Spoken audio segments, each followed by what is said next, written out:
Hello mga idol, please like, share and subscribe for more novel stories to uploads. Diyos ng Digmaan, JC Entertainment. Kabanata 1611, paano ito posible? Hindi ito maiimbak pabalik sa Marshall Ring. Napahiya si Harry. Mukhang kapag lumitaw na ang liwanag mula sa bolang bato, hindi na namin ito maiimbak pabalik sa Marshall Ring. Si Jack naman ay ngumiti din ng mapait. Mukhang iikot lang natin. Pagkatapos niyang magsalita, lumipad sila palabas habang may dalang tig-iisang bolang bato. Jack, paano ang mga tao mula sa pamilyang Canmore?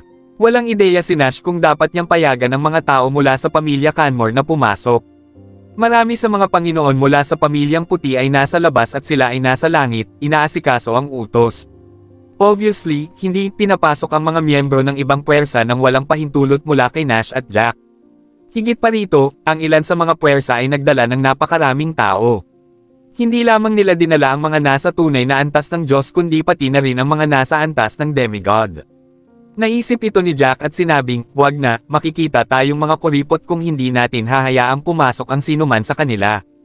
Tiningnan niya ang mga lalaki mula sa pamilyang puti na naririto para gumawa ng ulat bago sinabing, "Paano ito? Ipahayag na ang mga puwersang pumunta sa Black Windy Island kasama namin ay binibigyan ng 20 packs quota kung sila ay narito para sa isang pagbisita tulad ng ipinangako namin dati. Ang iba ay maaaring manatili sa labas o magpahinga sa walang laman na lupain sa paanan ng bundok. Kung ang mga hindi sumunod sa amin sa Black Windy Island, sila ay bibigyan lamang ng 3 Canmore, tulad ng sila ay bibigyan ng 3 pamilya ng Black Windy, tulad ng quota na sila ay bibigyan ng pagbisita sa pamilya ng Black Windy, tulad ng quota. Kung tungkol sa pamilyang Hemperly, 20 sa kanilang mga tao ang pinahihintulutan dahil sila ay itinuturing na aming alyansa." "Okay, young master." Nagkatinginan ng mga binata bago lumipad palabas. Tumanggo rin si Nash bilang satisfaction matapos niyang marinig ang sinabi ni Jack. Napakahusay ng paraan ng paghawak ni Jack dito. Hindi lang nila maiiwasang masaktan ang mga puwersang hindi sumunod sa kanila sa Black Windy Island kundi ang mga taong iyon ay binigyan din ng quota para makapasok at tingnan ang sitwasyon. Para naman sa mga puwersang sumunod sa kanila sa Black Windy Island, 20 tao mula sa bawat pamilya ang pinayagang makapasok. Ito ay magbibigay sa kanila ng pakiramdam ng higit na kahusayan at ang mga taong iyon ay matutuwa dahil dito. Young Master Jack, paano ang Supreme Clarity Sect at ang Flying Eagle Sect? 3 lang sa kanilang mga tao ang pinapayagang makapasok kung nandito sila.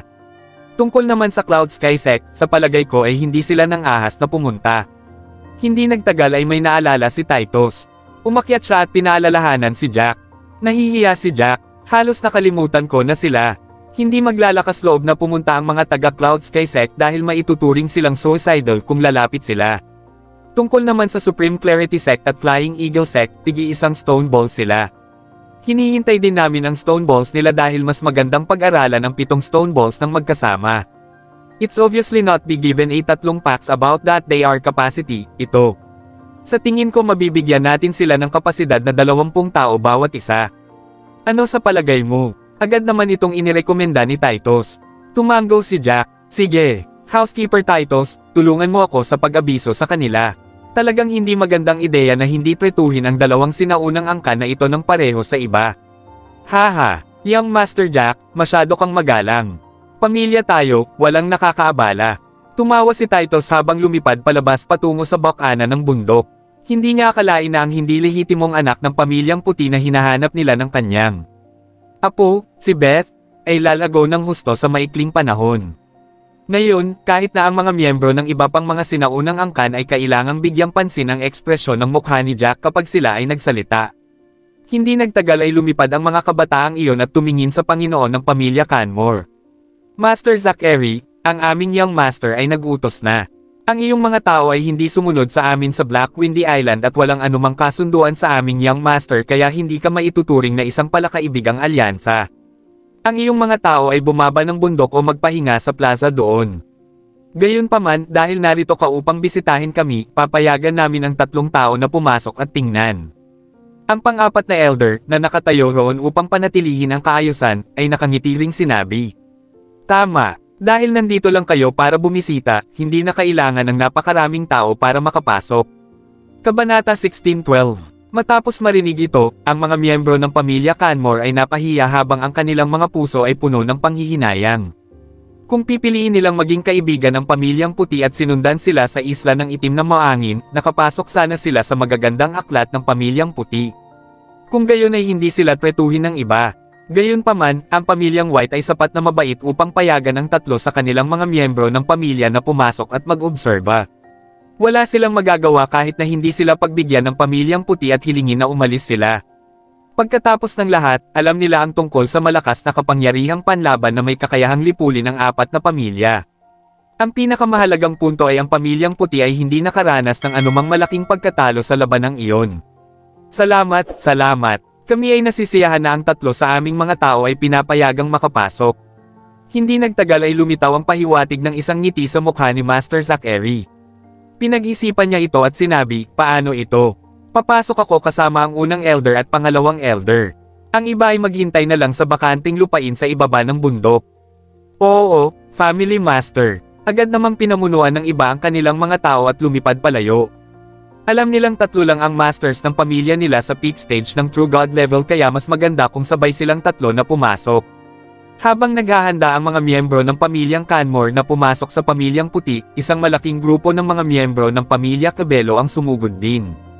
Nang makita ni Alejandro na bumaba na ang mga miyembro ng pamilya Canmore para magpahinga at tatlo na lang ang nakahandang pumasok. Nakasimangot din si Alejandro na parang silang tatlo lang ang pinapasok. Sa sandaling ito, lumipad din si Titus at ipinaalam sa ikaapat na elder ang sitwasyong sinabi ni Jack ng privado bago lumipad papasok. Greetings, Master Cabello, matagal na. Haha, tumawa ang ikaapat na elder habang magalang na iminuwestra ang kabilang partido gamit ang kanyang mga kamay. Nagkataon na nakakita kami ng kakaibang epekto na lumilitaw sa langit dito kaya pumunta kami upang tingnan. Gusto naming itanong kay Young Master Jack kung may nahanap sila. Si Alejandro naman ay magalang ding nagkumpas ng kanyang mga kamay. Muli niyang tanong, siguro kung ang mga miyembro ng pamilya Cabello ay binibigyan din ng 3 packs na kapasidad para pumasok at tingnan. Haha, Master Cabello, iba ang sitwasyon para sa pamilya mong Cabello dahil ang pamilya mo ay isang magiliw na alyansa namin at nakipagkasundo na kayo sa amin dati. Sinabi ng aming Young Master na 20 packs capacity ang pinapayagan para sa mga puwersang tulad ng pamilya mo para makapasok ka para tingnan o pag-aralan ang mga gamit. Nagsimulang tumawa ang ikaapat na matanda at sinabi kay Alejandro, haha, sige, 20 packs. 20 packs marami na. Tumawa ng malakas si Kevin pagkatapos niyang marinig ito. Mukhang ang paghiram ng sinaunang Tom kay Jack dati ay isang napakahusay na pagpipilian. Bukod pa riyan, malaki rin ang naitulong niya sa kanila noong labanan. Talagang alam ng mga miyembro ng pamilyang puti kung paano suklian ang kabaitan ng isang tao nang may pasasalamat. Ito ay mahusay. Ibig bang sabihin ay pinapayagan din tayong pumasok? Masayang ngumiti rin sina Daniela, Helena, at ang iba pa. Kung bibigyan lang sila ng 3 kota tulad ng pamilya Canmore, hindi sila mabibigyan ng pagkakataong makapasok kasama ng kanilang mga kapamilya. Gayunpaman, binigyan sila ng 20 packs na kota. Sapat na para sa kanila, ang 3 gintong bulaklak, ang iba pang matatanda, at ang kanilang ama na magkasamang pumasok.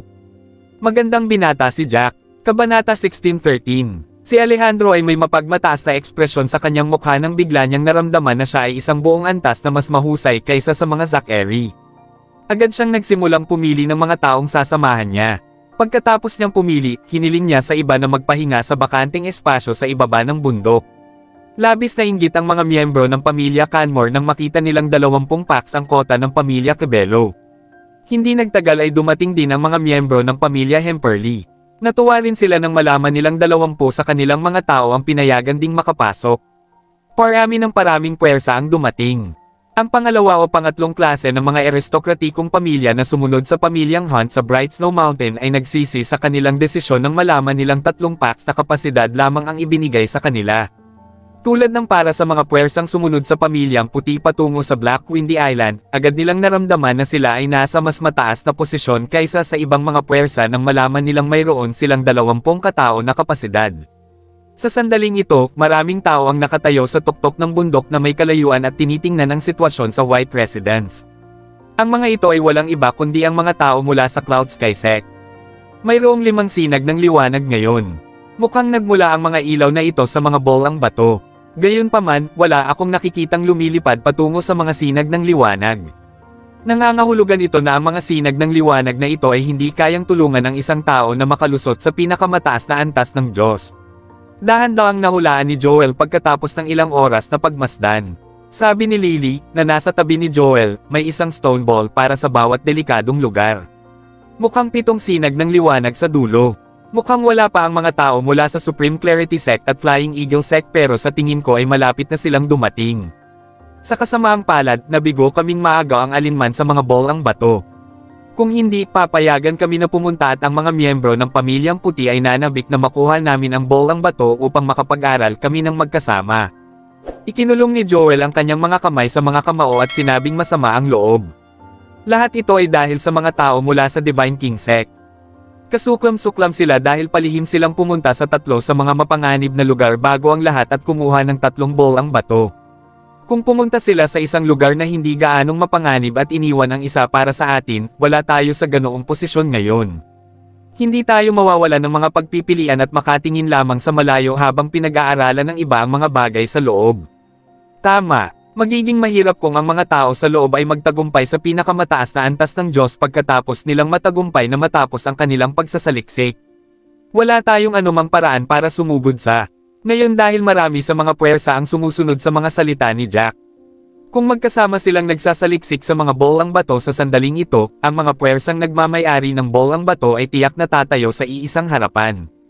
Kung tayo ay maglalaban-laban ngayon, tiyak na magtutungo tayo ngayon. Sabi ng isang matandang lalaki mula sa Cloud Sky Sect na may walang magawang ekspresyon sa kanyang mukha. Sa kakahuyan sa tuktok ng kabilang bundok, dumating na rin ang mga miyembro ng Hall of Divine Royal habang nakatingin sila sa malayo. Hall Master, mukhang mayroon ng 5 bolang bato.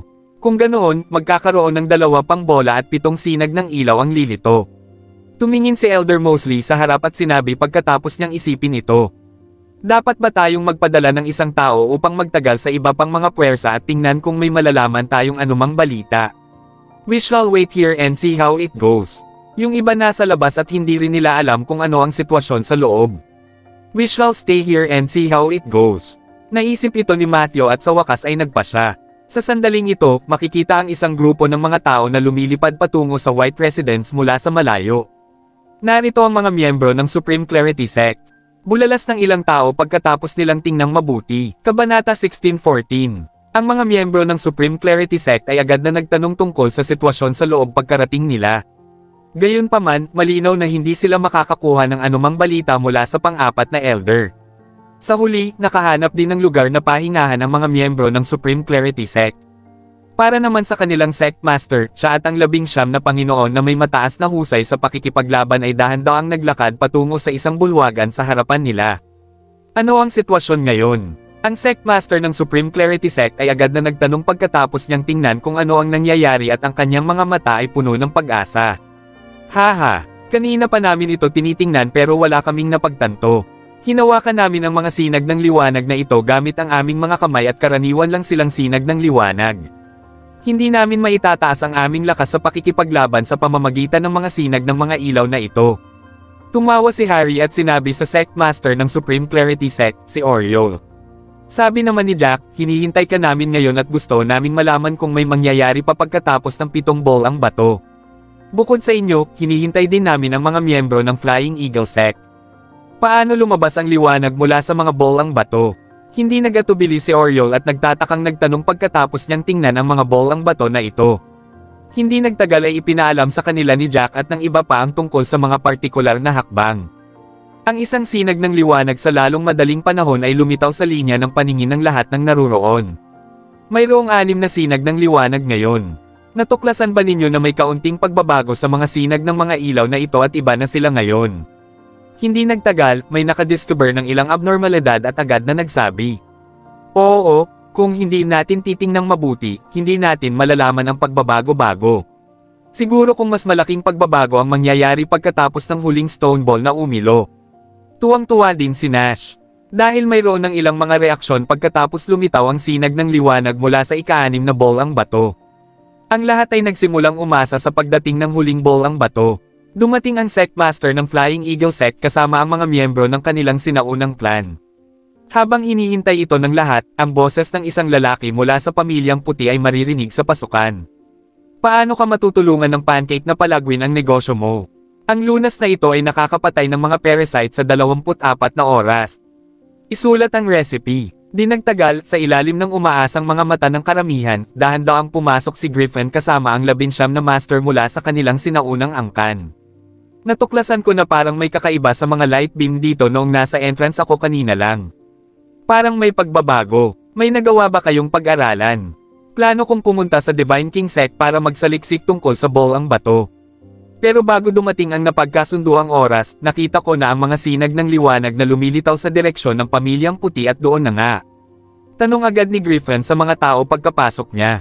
Haha, ang napagtanto namin ay ang nakikita mo ngayon.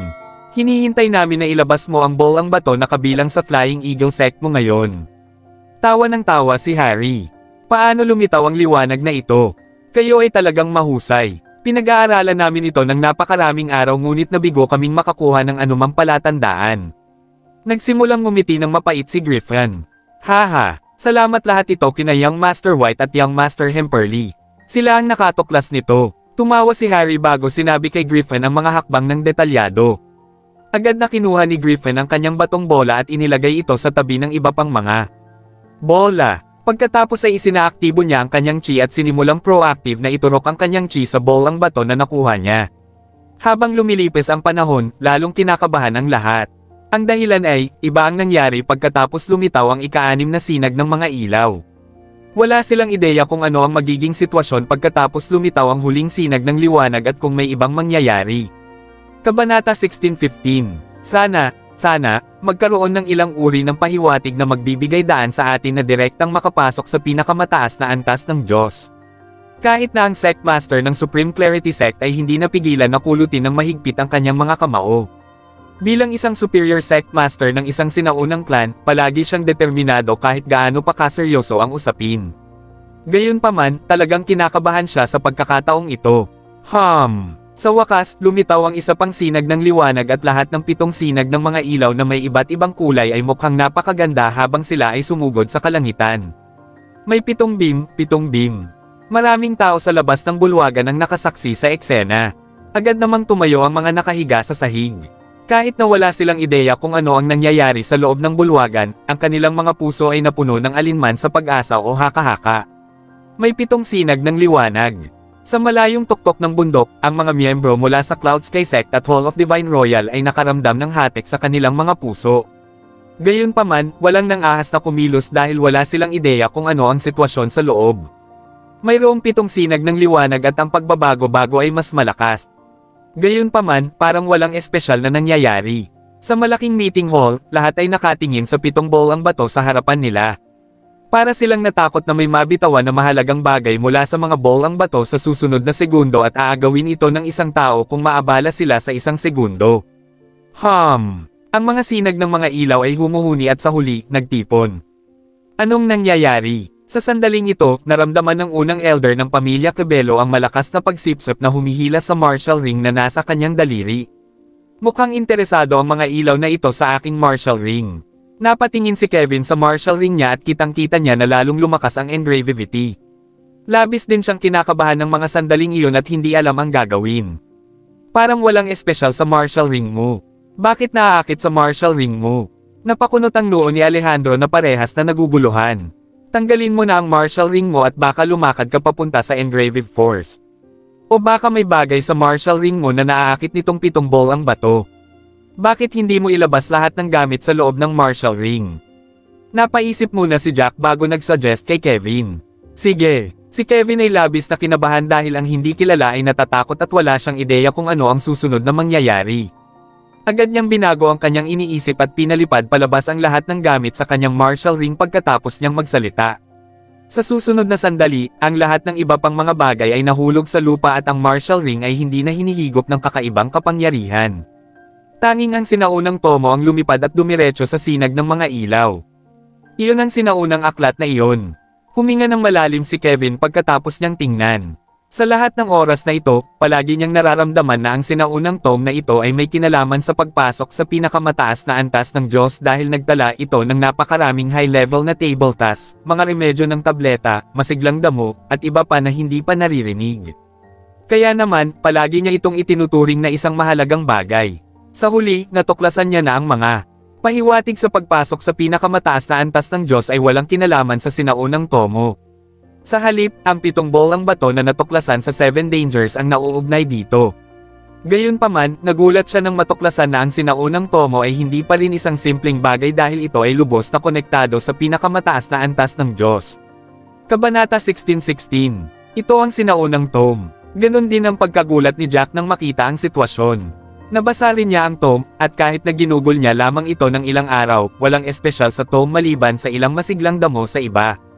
Sa hindi inaasahang pagkakataon, pagkatapos ng pagsasaliksik sa 7 bolang bato na ito sa napakatagal na panahon, ang mga sinag ng liwanag na binitiwan nitong 7 bolang bato ay nakaakit sa sinaunang tome na ito. Nagulat ang lahat dahil napasok ang sinaunang tome. Lumipad ito sa ibabaw ng mga sinag ng liwanag at nanatiling nakalutang doon. Hindi nagtagal, sumikat ang gintong liwanag sa sinaunang tome. Naging tahimik ang mga tao sa paligid, kaya't dinig na dinig ang mga huni ng mga tao. Ito ay nakakatakot na tahimik. Nag-iisip ang lahat kung may mangyayari sa susunod na segundo. Hindi nagtagal, nawala ang mga sinag ng walang pahiwatig. Ang lahat ng 7 bolang bato ay muling naibalik ang kanilang normal na estado habang ang sinaunang tome ay nahulog sa lupa. Whoosh! Ang sect master ng Flying Eagle sect ang pinakamabilis. Sumugod siya sa isang iglap at kinuha ang sinaunang tome. Whoosh! Whoosh! Whoosh! Agad siyang pinalibutan ng mga miyembro ng iba pang puwersa, natakot na tumakbo siya palayo.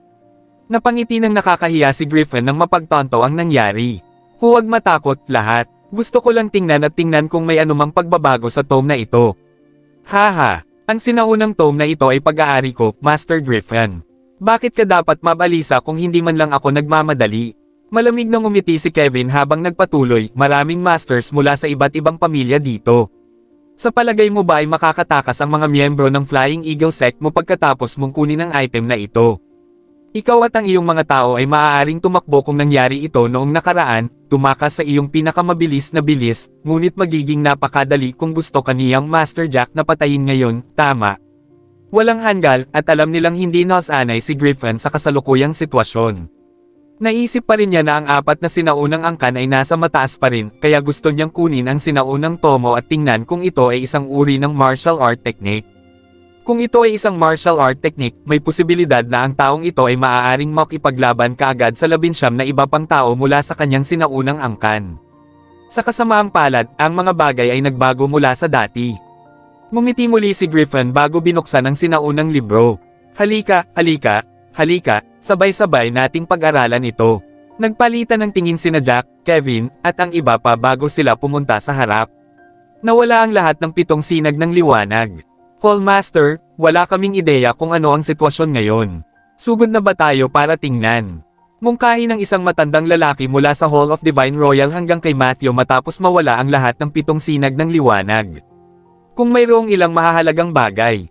Napaawang ang sulok ng bibig ni Matthew ng ilang beses matapos niyang marinig ito. Gusto niyang sumugod ng husto, ngunit napakaraming mga master mula sa mainland doon. Parang pinirmahan niya ang death warrant niya kahit na dumami pa ang mga tao, lalo pa ang sarili niyang mga tauhan doon. Kabanata 16:17. Pinaikot ni Matthew ang kanyang mga kamao at nag-aatubili na sumagot, maghintay tayo at tingnan natin. Mabaliw tayo kung sumugod tayo ngayon. Tingnan natin kung ano ang sitwasyon mamaya.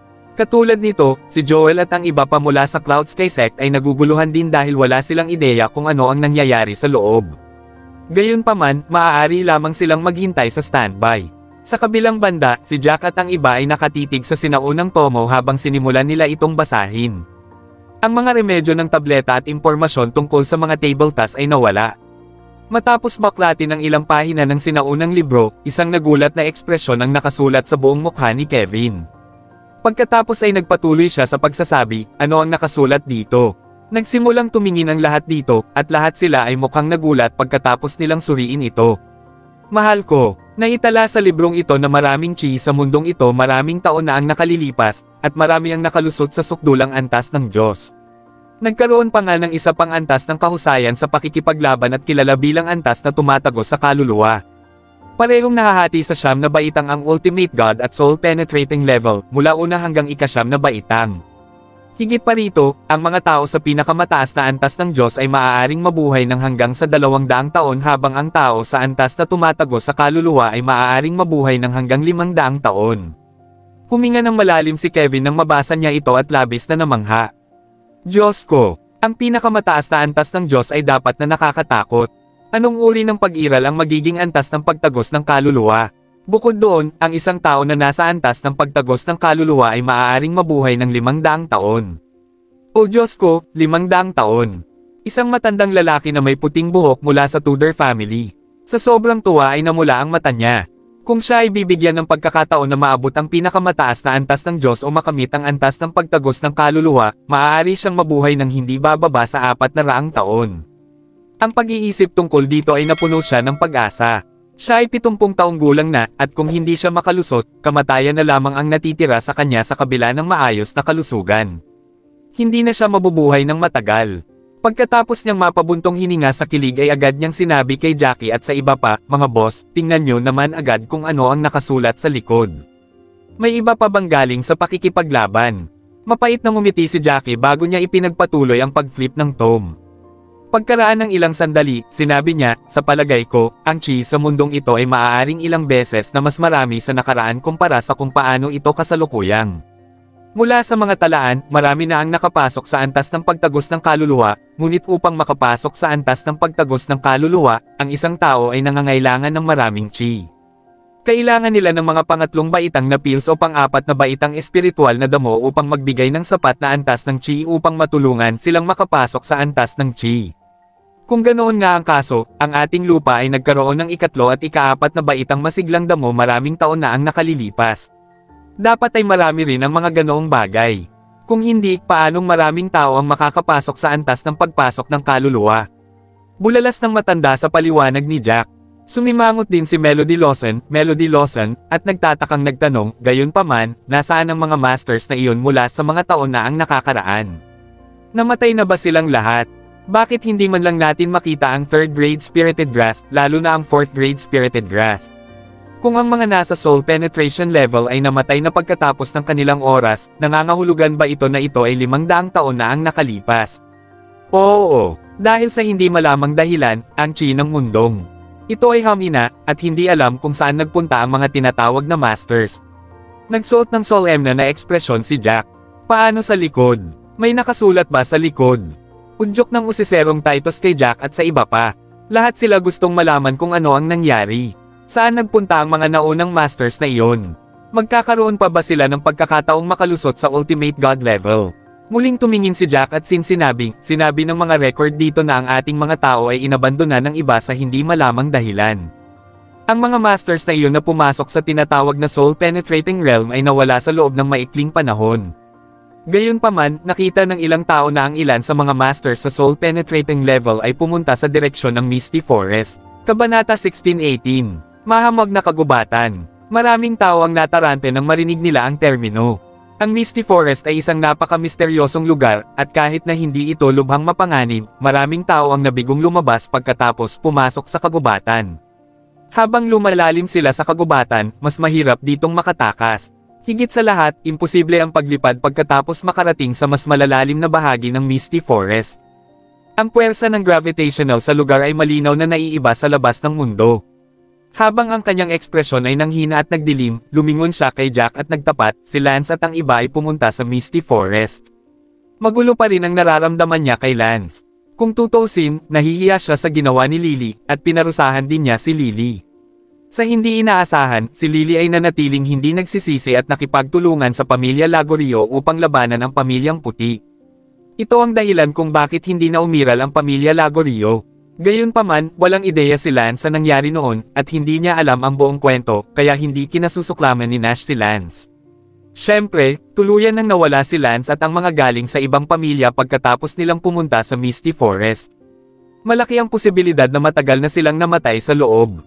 Hindi niya inaasahan na ang huling destinasyon na itinuro ng 7 bolang bato ay ang Misty Forest. Si Harry, mula sa Divine King Sect, ay nagrekomenda, kung talagang wala na tayong pagpipilian, putulin na lang natin ang lahat ng puno sa kagubatan. Isa pa, napakarami natin dito, at hindi dapat maging isyo na sabay tayong pumasok at tingnan. Mapait na ngumiti si Nash at agad na pinabulaanan ang ideya ni Harry, natatakot ako na hindi iyon gagana.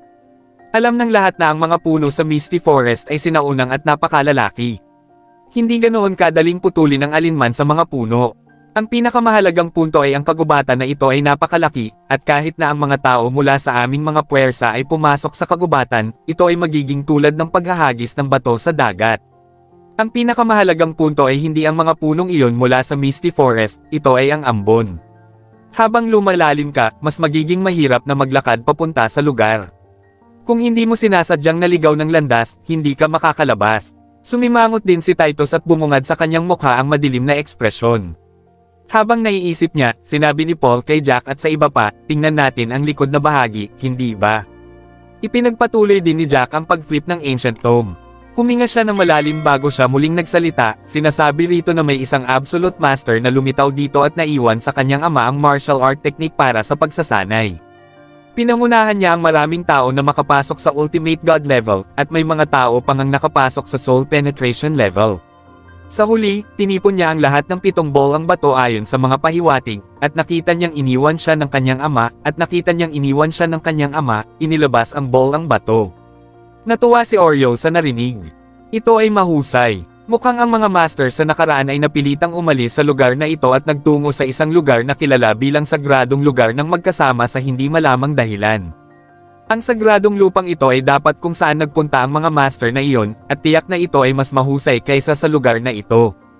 Ibig kong sabihin, bakit pa nila gustong pumunta sa lugar na iyon? Kabanata 16:19. Oo, at mukhang lihim na nanatili ang isa sa mga masters para sanayin ang martial art technique para sa kapakanan ng kanyang anak, at sinabi pa niya sa kanyang anak kung paano makarating sa lugar na iyon. Hindi niya lang inaasahan na ang kanyang anak ay manggenggune sa maraming tao doon. Kahit na ano ito, mayroon din kaming pag-asa na pumunta doon ngayong mayroon kaming balita at 7 bolang bato na ito. Tumanggaw si Nash, at hindi maitago ang excitement sa kanyang mga mata. Lahat, mangyaring ibalik ang iyong mga bolang bato para sa pag-iingat. Agad na sabi ni Jack matapos niyang maisip ang kahalagahan ng bolang bato, at nakuha ng mga puwersang nagmamay-ari ng bolang bato ang kanila. Muling tiningnan ni Jack ang mga record sa likod ng aklat at sinabing, walang gaanong naitala sa likod ng sinaunang aklat. Ang isang mapa na may mga direksyon patungo sa Misty Forest ay iginuhit doon, at ang tinatayang kurso ay naroon. Sa mga direksyong ito, hindi ito dapat maging isyo kung susundin natin ito.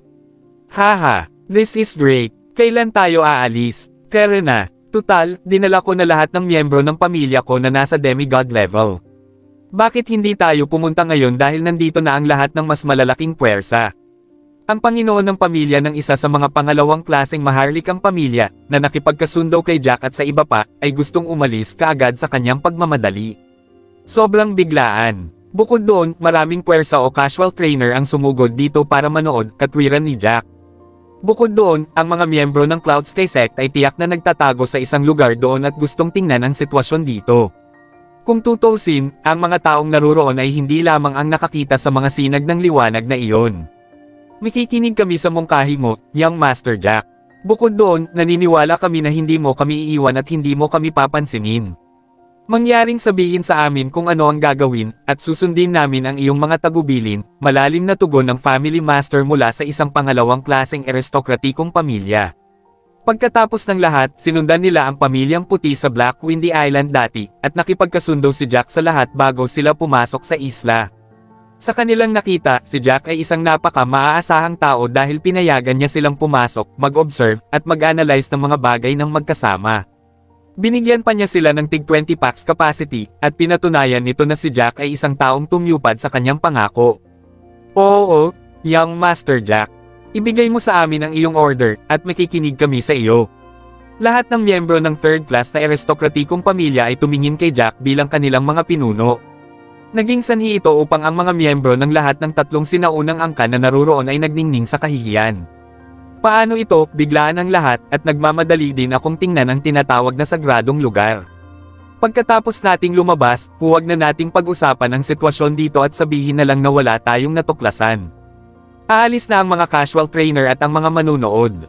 Umalis ka kasama ng iyong mga kapatid pagkatapos makalabas, at sa pag-uwi, pag-usapan ang iyong mga tao upang makita kung gaano karaming tao ang dapat dalhin at kung paano dapat ayusin ang mga bagay sa bahay.